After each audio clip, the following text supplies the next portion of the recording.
Hello, नमस्कार प्यारे बच्चों, मैं धीरेन्द्र। और जैसा कि आपको पता है कि आप सभी लोगों के एग्ज़ाम बहुत अच्छे से हो गए होंगे, मुझे उम्मीद है। मैं पर्सनली एक बात पे आना चाहता हूँ। मैंने अभी स्टडी ग्रुप में मैसेज किया था, 1-2 घंटे पहले की बात है, कि हम आप सभी लोगों से बात करना चाहते हैं कि आप सभी लोग फ्री हो या कोई मैसेज कर दें ऐसा कि हम आपसे कोई भी मतलब कम्युनिकेशन या बातचीत कर सकें। बट आप लोगों का कोई रिस्पॉन्स नहीं आया, किसी का भी। और शायद आई थिंक कुछ लोगों ने मैसेज देखा भी होगा, उसका भी कोई रिस्पॉन्स नहीं आया, ना ओके सर ना कोई बात नहीं। लेकिन ये बात मानते हैं भैया, आप लोग मेरी इंपॉर्टेंस भले ना समझते हो या आप लोग उतना दिलचस्पी नहीं लेते हो हमारी किसी बात में, लेकिन सच बता रहे हैं कि हम आप लोगों के लिए हमेशा ऑलवेज तत्पर रहे हैं और कोशिश करते हैं कि कोई भी कंडीशंस में, पढ़ाई से संबंधित अगर कंडीशन है तो मैं आपके सामने आऊं और आपकी हेल्प करूं, तो ये हमारा सौभाग्य है। ठीक है, उम्मीद करते थे कि आपका कोई का मैसेज आएगा, बट कोई का मैसेज नहीं आया।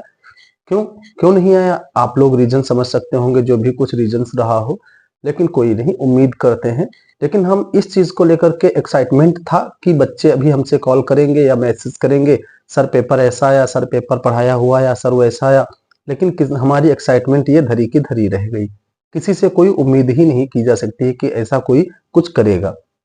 ठीक है, चलिए हम निस्वार्थ भाव से आपको एक बात बताते हैं, बड़े अच्छे से समझिएगा। अगर आप के लिए बस थोड़े समय के लिए हम समय लेना चाहते हैं, कोशिश करिएगा कि हमारी बातें सुन लीजिएगा। बाकी रिस्पॉन्स करने की कोई जरूरत नहीं है। उम्मीद करते हैं भैया आप सभी लोगों का पेपर बहुत ही अच्छा हुआ होगा, बहुत अच्छा पेपर हुआ होगा। और हमें इस बात की खुशी है कि जब यूपीपी की फर्स्ट शिफ्ट का एग्जाम हुआ, तब हमने क्वेश्चंस जब उसके देखे और मिलाए, अपने जीएस सब्जेक्ट की हम सिर्फ यहाँ पे बात करेंगे, तो मेरे पढ़ाए हुए बहुत अच्छे क्वेश्चंस आए। तो आप लोगों के अच्छे पेपर हुए हैं, कैसा आपने रिवीजन किया है। बट हमें इस बात की खुशी रही कि जो मैंने बच्चों को लिखवाया या जो मैंने बच्चों से बात करी कि ऐसे इस टॉपिक से क्वेश्चंस आ सकते हैं, और वहां से क्वेश्चंस आए, वहां से क्वेश्चंस बने। और रही बात सेकेंड शिफ्ट की, अच्छे क्वेश्चंस आए कुछ बच्चों के, जैसे अनुराग हैं, शिवम हैं, और इन लोगों के हमारे पास फोन और मैसेज आए कि सर पेपर आपका पढ़ाया हुआ आया है, बहुत अच्छा, सुन के बहुत अच्छा लगा। एक टीचर को इससे और अच्छा कुछ नहीं लग सकता है। शायद आप लोग अभी इस स्टेज पे बात नहीं समझ सकते हैं, लेकिन आगे आने वाले टाइम में जरूर समझेंगे।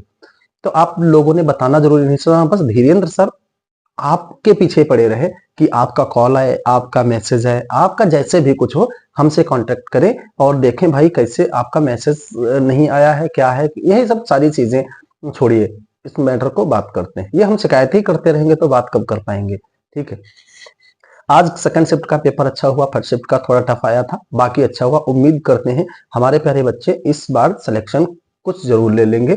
और जिन लोगों का पेपर बाई चांस कुछ गलत हुआ है, कुछ मिस्टेक्स हुई है, तो ये उनके लिए सीख है। ठीक है, ये उनके लिए भैया सीख है। और आने वाले एग्जाम्स में एसएससी जीडी या आगे आने वाले, कोई जरूरी नहीं होता है कि इस एग्जाम्स के बाद ही हमारी चीजों या हमारे पेपर खत्म हो जाए, आगे पेपर नहीं होने हैं। बहुत सारे अच्छे अच्छे पेपर्स आएंगे आपके। ठीक है, तो आप उम्मीद करिए। लेकिन एक बार जरा ये सोच के देखिए कि आप जहां पढ़ रहे हैं, जैसे पढ़ रहे हैं, क्या आपके गुरु का सिलेक्शन अच्छा है? जिससे आप पढ़ रहे हैं, क्या उस गुरु के पढ़ाए हुए या आपके उन सर के पढ़ाए हुए सिलेक्शन अच्छे हैं? ए टू जेड मैं यहाँ पे व्यक्तिगत किसी कोचिंग की बात नहीं कर रहा हूँ ना, कभी कोचिंग, व्यक्तिगत किसी कोचिंग की बात करूंगा। मैं ये कह रहा हूँ कि आप लोग कोई एकेडमिक स्टूडेंट नहीं है। आप अपने गुरु का सिलेक्शन देख करके कर सकते हैं कि एक बात मैं थोड़ा एग्जाम्पल देना चाहता हूँ। आप ऐसे समझ लीजिए, अगर एक नदी है और वो नदी ऐसी हो जहां पे सिर्फ जल भरा रहता हो, तो उसका पानी गंदा रहता है, ताजा या पीने लायक नहीं रहता है। और एक नदी जो खूब बहती रहती है, खूब बहती रहती है, उसका पानी ताजा और पीने लायक भी रह जाता है। तो हमारा कहने का मतलब ये है, आप कभी भी जिंदगी में कोई सब्जेक्ट पढ़ें, math, reasoning, GS, Hindi, English, जो भी कुछ पढ़ें, वो एक अपडेटेड टीचर की से पढ़ें। आपको ये पता होना चाहिए, आप इतने बड़े हैं, आपके पास कॉमन सेंस हो गया है कि सामने जो हमको टीचर पढ़ा रहा है, क्या उस टीचर के अंदर ऐसी एलिजिबिलिटी है कि वो आपको पढ़ा सके, या उस टीचर के अंदर ऐसी एलिजिबिलिटी है कि वो आपको बता सके कि क्वेश्चंस कहाँ से बनेंगे या क्वेश्चंस किस टाइप के बनेंगे। क्वेश्चन ऐसा टीचर जब बता सकता है जब वो अपडेट रहेगा चीजों को लेकर के। हाँ, ऐसे क्वेश्चंस बनेंगे, ऐसे क्वेश्चंस बनेंगे। उम्मीद करिए कि जिस टीचर ने कभी कोई एग्जाम ना दिया हो, जिस टीचर को आइडिया तक ना हो कि इस टाइप के क्वेश्चंस बनते हैं, उस टीचर से अगर आप पढ़ रहे हैं तो इसका मतलब आप अपने आप को धोखा दे रहे हैं। अपने आप को धोखा देने का यहाँ पे मतलब है कि आप अपनी जिंदगी में सबसे बहुमूल्य समय खराब कर रहे हैं। फिर एक समय आएगा, जिंदगी की तलाश में हम मौत के कितने पास आ गए, इसके अलावा कोई गाना नहीं बचेगा गाने के लिए। तो आप लोग अपने, पहली बात भैया, गुरु का सिलेक्शन बड़ा अच्छे से करिए। मैं अपने पे ये प्राउड फील करता हूं कि मैंने अपनी कोचिंग में या जहां भी मैंने जिस बच्चे को मैंने पढ़ाया, मेरे पास बहुत सारे ऐसे मैसेजेस, बहुत सारे ऐसे कॉल आए कि उन लोगों का ये कहना था कि जब मैं जीएस पेपर में सॉल्व कर रहा था तो आपकी आवाजें दिमाग में गूंज रही थी, आपकी वो स्टोरी दिमाग में गूंज रही थी। सुन के बहुत अच्छा लगा, बड़ा अच्छा लगा। उम्मीद करते हैं, ये बात है, एक आपकी लाइफ में गुरु अच्छा होना चाहिए। और सही बात है, अपडेटेड वर्जन का हो जाना, अपडेट होना चाहिए वो गुरु, कोई भी हो, गुरु कैसा भी हो, किसी भी सब्जेक्ट का, वो अपडेट होना चाहिए। आप लोग इसका सिलेक्शन जरूर अपने आप से कर सकते हैं कि किस टीचर से हम इतने दिन पढ़े हैं, किस टीचर का पढ़ाया हुआ कोचिंग में या किस टीचर का एग्जाम में कितना आया है, किस टीचर्स के हमको कॉन्सेप्ट समझ में आते हैं। ये चीजें एक टीचर निर्धारित नहीं करता है प्यारे बच्चों, ये चीजें आप निर्धारित करते हैं कि कहाँ पे। और एक बात, किसी भी टीचर, ए टू जेड मैं हूं या किसी भी कोचिंग का कोई टीचर हो, कभी भी उसके इमोशंस में आकर के आप कोचिंग ना करिए।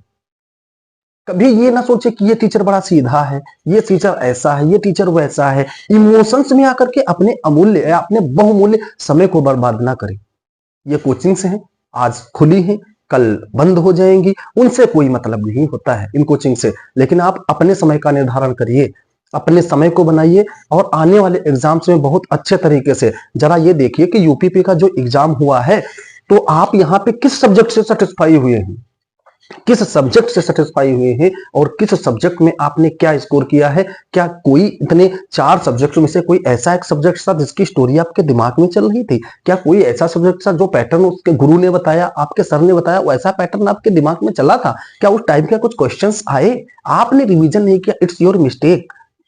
बट आपके गुरु ने, आपके सर ने जो बताया कि भैया इस ऑपरेशन से, इस चंद्रयान से और इस टाइप के क्वेश्चंस बनेंगे, उस टाइप के क्वेश्चंस बने, बड़ा अच्छा लगा। स्टेटस लगाते हैं अच्छे अच्छे, ताकि आप लोग हमारे वीडियोस देखें, हमारे ये छोटे छोटे स्टेटस क्वेश्चंस के देखें। आप लोगों की सेवा के लिए या आप लोगों के एग्जाम्स के लिए मैं ऑलवेज तत्पर रहता हूं। मैंने अपने तो यूपीपी की तैयारी नहीं करी, लेकिन एक एक्साइटमेंट बना रहा, बच्चे पेपर देख के निकले होंगे, जल्दी से हम सोल्यूशन करा करके अपने जीएस का डाल दें, ताकि बच्चों को लगे कि हमारे सर ने देखा। लेकिन आप लोगों से रिक्वेस्ट करनी पड़ेगी, भैया आंसर शीट डाले हैं, आप आंसर मिलाइए, ये मिलाइए, और आपको चाहिए क्वालिटी, तो क्वालिटी नहीं, कंटेंट पे ध्यान दीजिए। धीरेन्द्र सर की क्वालिटी नहीं मायने रखती है, कंटेंट मायने रखता है कि आप लोग इसका डिसीजन खुद ले सकते हैं कि मेरी क्वालिटी क्या है पढ़ाने की। जो भी कुछ व्यक्तिगत तौर पे मैं कैसा भी इंसान ना हूं, बट ये फिर से एक बार कहना चाहता हूं भैया कि मैं as a teacher, as a sir, एक बहुत अच्छा अपने आप को समझता हूं कि जहां तक मेरी नॉलेज है, मैं अपने आप को ये सोचता हूं कि मैं अच्छा गाइड कर लेता हूं, मैं अच्छे कंटेंट बता देता हूं, मैं जहां से। और आप लोगों ने शायद इस चीज का अनुभव भी किया होगा इस यूपीपी की परीक्षा में कि एक कोचिंग के एक सर ने हमको जीएस पढ़ाई और जो कंटेंट बताया, जहां से बताया वहां से क्वेश्चंस फंसे, वहां से क्वेश्चंस आए। आगे आने वाले दिनों में आप अपने समय का निर्धारण जरूर करें और आप खुद डिसाइड करें कि आपको कैसे कोचिंग करनी है, किस सर के साथ करनी है। लेकिन हाँ, इतनी उम्मीद जरूर करते हैं कि धीरेन्द्र सर की ये इच्छा है कि आप लोग 6 से 8 महीने मेरे पास जीएस जरूर पढ़िएगा। आप चैलेंज करते हैं, जीएस में हर एक कंटेंट, हर एक चीज को हम क्लियर करा देंगे, ये उम्मीद करते हैं। और उम्मीद करते हैं इस वीडियो को देखने के बाद आप लोग हमारा रिव्यू या फीडबैक जरूर देंगे प्यारे बच्चों। बड़ी उम्मीद रहती है कि आप लोग हमारे से कम्युनिकेशन करें, ठीक है। और अगर किसी को जानकारी चाहिए तो हम कल आपसे बात करेंगे। जिन लोगों को आना है कोचिंग, वो लोग हमारे नए एड्रेस पे कोचिंग आ सकते हैं, वाईडीसी के पास है, ठीक है भैया, गुरुकुल एकेडमी के नीचे। और बाकी जो हमारी पुरानी कोचिंग्स थी वहां पे मैंने शायद छोड़ दिया है और मुश्किल है। आप लोग हमसे कम्युनिकेशन बनाए रखें और हम आपसे बनाए रखेंगे। जीएस के लिए बेस्ट है आपके धीरेन्द्र सर। अगर कोई कंटेंट में कोई गलती रही हो, कोई कमी रही हो, तो आप हमें शिकायत कर सकते हैं, मैं आपको शिकायत करने का मौका देता हूं। और भैया एक बात और बहुत अच्छे से समझ लीजिए, जिस इंसान ने जिंदगी में आपका भला किया है, अगर वो इंसान आपकी निंदा करता है तो इसमें बुरा नहीं मानना चाहिए, क्योंकि जिस इंसान ने किसी का भला किया होता है वही इंसान निंदा करता है और निंदा करना उसका स्वाभाविक अधिकार होता है, ठीक है। क्यों? उसने भला किया था इसलिए। ये हमारे पे बात लागू नहीं होती, ये आप पे भी लागू होती। आप जिसका भला करेंगे, आपके साथ कुछ ऐसा होता है तो आप उसकी निंदा करेंगे स्वयं, ये बात स्वाभाविक होती है। बाकी उम्मीद करते हैं कि आप लोगों का एग्जाम बड़ा अच्छा हुआ। जिन लोगों का एसएससी जीडी का लगा है, हमसे फुल गाइडेंस, फुल सपोर्ट मिलेगा मेरी तरफ से, कोई टेंशन नहीं है प्यारे बच्चों। आ जाइएगा कोचिंग में, दरवाजे मेरी कोचिंग में आप लोगों के लिए हमेशा खुले हैं और ऑनलाइन जीएस के लिए हम मिलते रहते हैं। और ठीक है, बाय। जैसा कुछ हो आप हमें जरूर बताइएगा। कल मिलते हैं कोचिंग में, लेकिन जरूर आप अपने टीचर्स का एम जानिए कि वो टीचर किस फील्ड से जुड़ा है, शिक्षा से जुड़ा है या किस चीज से जुड़ा है। शिक्षा से जुड़ा होगा तो जरूर आपको शिक्षा शैक्षिक बातें बताएगा, शैक्षिक गतिविधियों के बारे में, क्रिएशंस के बारे में अच्छी अच्छी चीजें बताएगा। अपडेटेड रहेगा तो उसको पता चलता रहेगा क्या चीजें उसके समझ में, क्या चीजें दिमाग में आती हैं। आप लोग इस चीज का विशेष तरीके से और अच्छे तरीके से गौर करिएगा, फिर डिसाइड करिएगा कि कोचिंग कहाँ करनी है, कहाँ नहीं करनी है। ठीक है भैया, हम हमारी तरफ से जो सजेशंस था मैंने आपको दे दिया, क्योंकि आप लोगों को के पास भैया टाइम था नहीं कि आप लोग हमसे बात कर पाते, इसलिए मैंने आप लोगों से बात करी। So thank you so much, और मिलते हैं कल। अगर कोई बात आपको पूछनी हो तो आप ग्रुप में या मुझे पर्सनली मैसेज करके पूछ सकते हैं। Okay, thank you so much.